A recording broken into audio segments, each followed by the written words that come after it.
ACCA, developing professional accountants. I have some breaking news for you. Your examiner, Geoffrey Cordwell, he has decided to write an article. He has decided to write an article on planning and operational variances. That means, unfortunately, what you have learnt in terms of our videos is now maybe slightly inappropriate. Now, of course, we could say that's a disaster. But the great thing is that when we look at the examiner's article, we see that planning and operational variances are considerably easier because of the way that he has decided to do them. With that in mind, let's remind ourselves of what planning and operational variances are all about. Well, okay, let's have a look-see. If you remember, the whole idea of planning and operational variances is this. We have an original standard, what I just call the standard, and we're comparing that to actual results. Now, that's all well and good. The issue, of course, is that the original standard is prepared at some time in the past, and the actual results relate to today. And what could have happened? Well, of course, things may have changed between when the standard was set and when the standard is used to compare it against the actual. And as such, when we compare standard to actual, we have a mix of those changes with the bit that we want, the bit that is all about control, about management, about evaluation. So, what we do in planning and operational variances is this. We revise the standard. If things have materially changed, what we must do is update the standard to reflect the fact that things have changed over time. Now, if that's the case, when we compare our original and revised standard, we can prepare our planning variance. Not exactly difficult. We'll see how it's done in a moment. Now, what does the planning variance mean? Well, remember, this is due to what we describe as planning error. Now, does that mean that the budget was prepared wrongly in the first case? I suppose it could mean that, but hold on a moment, you and I, as accountants, are inextricably linked with that preparation. So I would prefer us to say that we got it right to begin with, but unfortunately there has been some change over time. You know, what we originally thought was going to happen is now not going to happen. For example, if we were looking at material prices, they may have risen or they may have fallen during that time. You know, due to economic circumstances beyond our control. Likewise, we may find that our labour rate has gone up or down. And exactly the same with material usage or labour efficiency or any other aspect of the variances. Now, when we look at the planning variance, are we interested in it? Well, the answer is not really. We could say, well, the planning variance, it's uncontrollable. We can do nothing about it. It simply reflects that things have changed. And as such, it is simply a reconciling item. The way I like to argue it is this. We don't want the planning variance. We want to get rid of the planning variance in order that we have a better variance upon which to assess the performance of the manager. So, once we've got rid of our planning variance, that leaves us with our operational variance. And when we're looking at our operational variance, what is this due to? Well, yes, we may be at risk here of repeating ourselves, but we're looking at operational factors, factors within the control of management, or at least purported to be. As such, if we separate out the operational variance, we're able to consider or assess management action that much better. We would argue, although we don't know for certain when we first calculate it, that this is controllable. And as such, This is the bit that we are interested in. So, that's absolutely fine. No problem there. So what has your examiner suggested? Well, the issue about what your examiner suggested is how we calculate the planning variance, which is always an entertaining way, because when you look at calculating the planning variance, there are lots of different ways. And the key is that we've got to make sure it all adds up. You know, the idea that we can reconcile from our original budget all the way to our actual.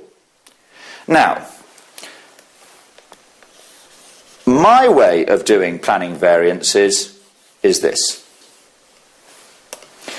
We know that when we look at our basic standards, we compare the standard to the actual. And I do not want to throw that away. I want to use that, but just modify it a bit. So if we're looking at the planning variance, what has changed? If before we were comparing the standard to the actual, now we're comparing the standard to the revised standard. So all that's happened here is that we've substituted the actual with the revised standard. And that's all I would say.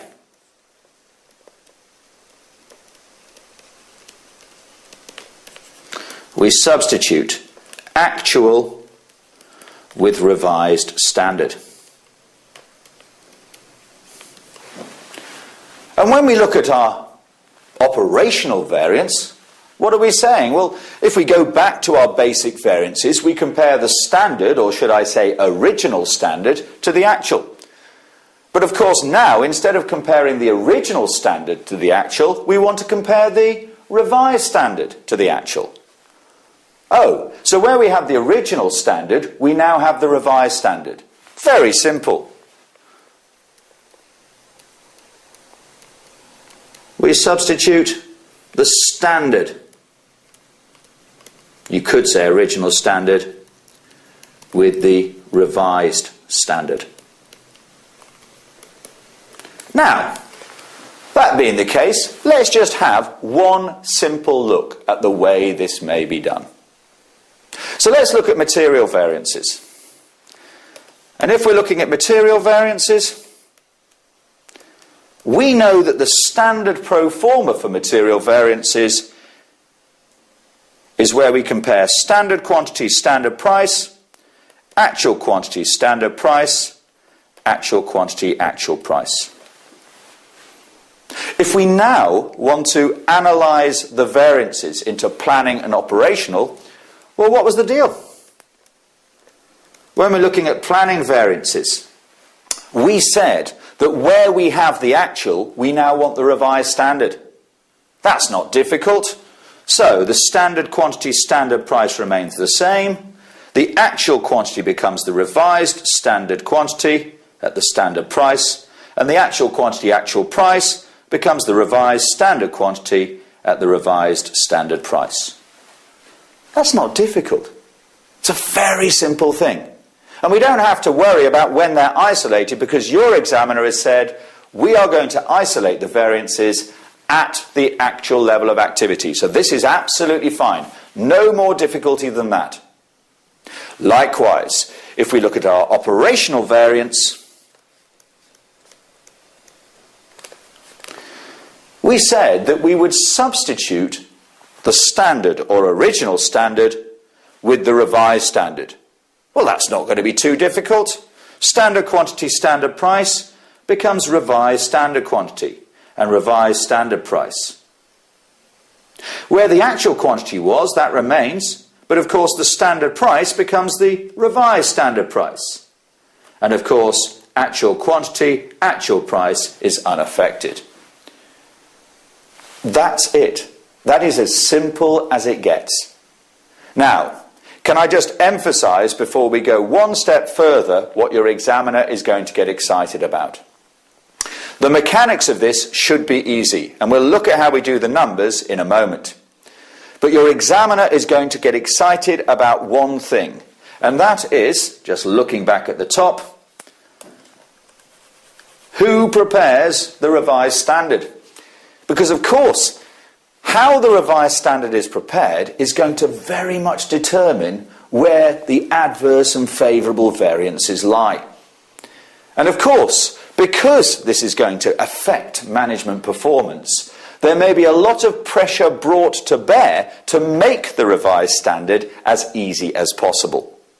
So you've got to be careful that when you comment on these variances, you emphasise the difficulty in setting an appropriate revised standard. You know, do we set it at a reasonable level? Do we set it at an aggressive level? Or do we set it at a perfect level? And the politics involved in this, because that's what your examiner is definitely going to get excited about. Okay, so now we've looked at the basic theory. Now let's just look at the examiner's own article and decide what we actually have to do when it comes to the numbers. Because I think it is extremely straightforward. In fact, I'm very happy from your perspective that this is going to make life so much more easy for us. So, looking at the article. Right. The overall article looks something like this. So if you want to go and look at it on the website or something of that nature, it's called Measuring Planning. And the great thing is that Geoffrey Caldwell, our examiner, has made a real effort here to say, this is what I want. Now, presumably that means that he's going to examine this on a regular basis. The publishing date for this article is sort of March, April, depending on whether you look at the website or whether you look at your student accountant. March, April 2009. So I suppose it is a very big tip for June 2009, but if we're looking at it moving forward, we would expect it to come up on a regular basis. Right, if that's the case, let's look at some detail. Now, what he's given us here are some easy peasy lemon squeezy numbers. And what we've got are our ex ante or original budget. Now, don't worry about this term ex ante. It simply means before the event. So, the original budget that we prepared way back in the budgeting exercise sometime in the previous year is what has provided these figures. Then we're told the ex post figures. Now, these are the revisions. So what we're saying is ex ante is a bit out of date, so we've updated things to get our ex post values. And of course, finally, we've got our actual results. Now, very nicely, what are we given? We're given ex ante material price, $5 per kilo, ex post price, $4.85, and actual $4.75. So what we're saying is that, hold on a moment, although we set the price at $5 sometime in the past, we now reasonably expect the price to be $4.85. And we've managed to source at $4.75. Haven't we done well? And then we look at the usage. The usage was 10 kilos per unit. But what we now find is that the usage is now 9.5 kilos per unit. Not quite sure why. Maybe the production process has changed. Maybe we've managed to reduce our wastage by buying a new machine. We really don't care why, because we know that our examiner is extremely good at giving us background, yes, as to what we must comment on later on. And then we have some actual kilos. We'll talk about that later. Now, remember what I said. I said that when we calculate variances at the actual level of activity, because that's what your examiner's telling us to do. As such, we are given the budgeted production here. But we can ignore that budgeted production of 10,000 units, because that's not going to affect what we do. Instead, all we're going to do is to take it in relation to the actual production. Everything in relation to the actual production. Now, let's go away and do the numbers. Now, just so we understand the big picture, let's start by just doing standard variance analysis. You know, the basics. And if that's the case, we know that we compare standard quantity, standard price, to actual quantity, standard price, to actual quantity, actual price. Compare the first two, we get a usage variance. Compare the latter two, we get a price variance. Simple. So, looking at the numbers given in the question, if we focus on the numbers, the standard quantity originally was 10 kilos. And remember, when we say standard quantity, we mean the standard quantity of actual production. Actual production is 11,000. And the standard price is 5.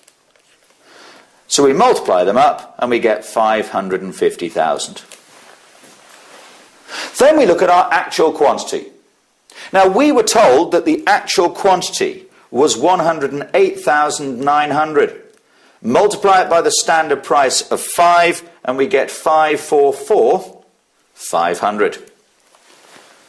Actual quantity, actual price is normally given as a total amount. But strangely, Geoffrey hasn't done that here. We're given the actual quantity, 108,900, and we multiply by 475. Multiply one by the other and we get 517,275. And of course, to calculate the variances, top minus bottom, what's that? 5,500 favourable, top minus bottom, 27,275 favourable. Okay, so if we look at the basic variance analysis, we would suggest that the manager is doing well. Of course, once we've looked at our planning and operational variances, maybe we will have a very different perspective. So, moving swiftly on. If we're looking at our planning variances, we remember the deal. We substitute the actual with the revised standard.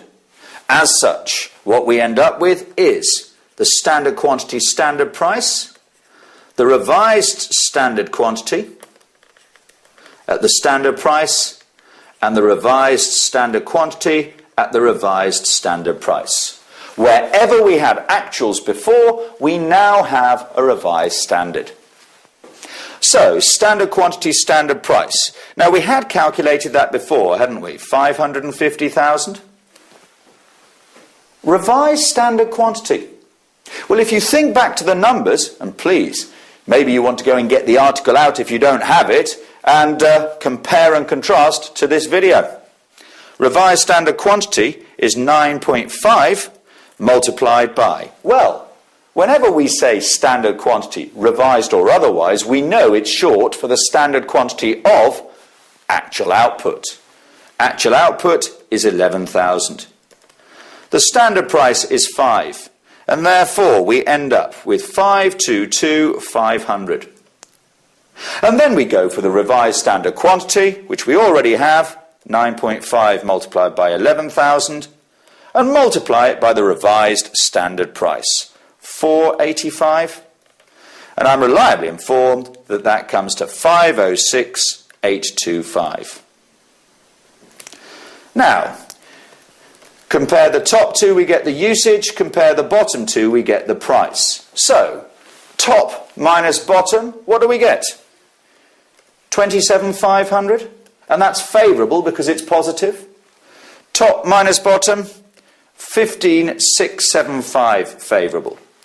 Now, I must say, if you look at the article, your examiner gets rather excited about total variances here. So you may wish to net, or in this case, sum them. I'm not going to bother. What can we say about the planning variance? Does this mean managers have done well? Well, no. Remember, planning variance is all about change over time. You know, things have changed since the original budget has been prepared. So this is nothing to do with managers. And hold on a moment. If there are substantial planning variances, maybe that suggests that the operational variances are going to be not as good as we originally thought. Well, okay, let's look at the operational variances.